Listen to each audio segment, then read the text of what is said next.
Hi, moms every day. I'm Dr. Mary Jane Minkin, and I'm an obstetrician gynecologist, and I'm a clinical professor of obstetrics and gynecology at Yale University School of Medicine. And I'm here today to talk about a very interesting study that was just published in a very important journal called Fertility and Sterility. And this was basically the study we refer to as sort of the science behind trying. And this was a survey of 1,000 women, prime-time reproductive age, women 18 to 40, assessing their knowledge, attitudes, issues regarding their reproductive health, and issues involving trying to get pregnant. And what was very interesting to me in this study was the lack of knowledge that so many of these women showed.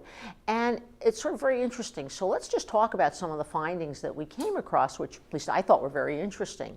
That although indeed about 40% of the women surveyed said, gee, they were concerned about ability to get pregnant at some point in their lives, what we found was that indeed only 20% of the women in the study actually expressed the fact that they had spoken with their women's health care provider about issues about getting pregnant. And some of the thoughts that these women had in their minds were very, very interesting. For example, indeed about 40% of the women in this study thought that women kept on making eggs as we got older, just like guys make sperm. Well, indeed, that's not true, that about really women are born with all the eggs we're ever going to have, and we just start releasing them and they get depleted as we get older. We don't keep on making more. Also, about a third of the women really had no idea that lifestyle issues could really contribute to fertility or troubles getting pregnant. So for example, these women didn't realize that body weight, either being too heavy or being too slim, or things like cigarette smoking, or having had a history of sexually transmitted infections, could contribute to women not getting pregnant later on in life. And these are, of course, major issues, but women just didn't realize this. Another really important public health fact, I think, is that we've known for many years that taking folic acid before one gets pregnant significantly reduces the chance of having a child with a birth defect. And this is a very easy thing to do. Yet half of the women in this study said they really didn't know about that. They had no idea that folic acid helped prevent birth defects. And what's also ironic is in this study, you may say, oh, these women weren't educated, but indeed, this survey actually had women who were better educated than the average woman in this country. So these were all surprising facts to me. Also, as far as like simple things like timing of getting pregnant, as far as in the menstrual cycle, that indeed over half of the women thought the best time to get pregnant was after the egg got released, after ovulation.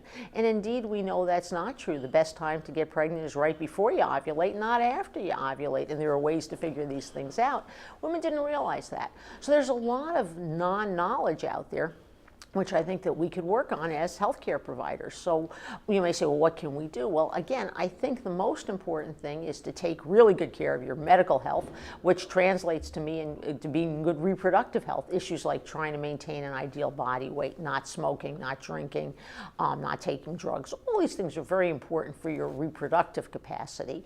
Establishing a really good relationship with your women's health care provider, seeing that women's health care provider on a regular basis so that you can feel comfortable asking these important questions, and trying to optimize time to get pregnant when you obviously want to get pregnant at a time in your life that's comfortable for you as far as your work schedule, educational plans. All these things are extremely important, but you want to try to do it as early in your life as you can, having met some of these goals. So all these things are very important. And what I'd like to encourage women to do is, there's a very good website out there which has a lot more information on these topics. You can go to knowsooner.com.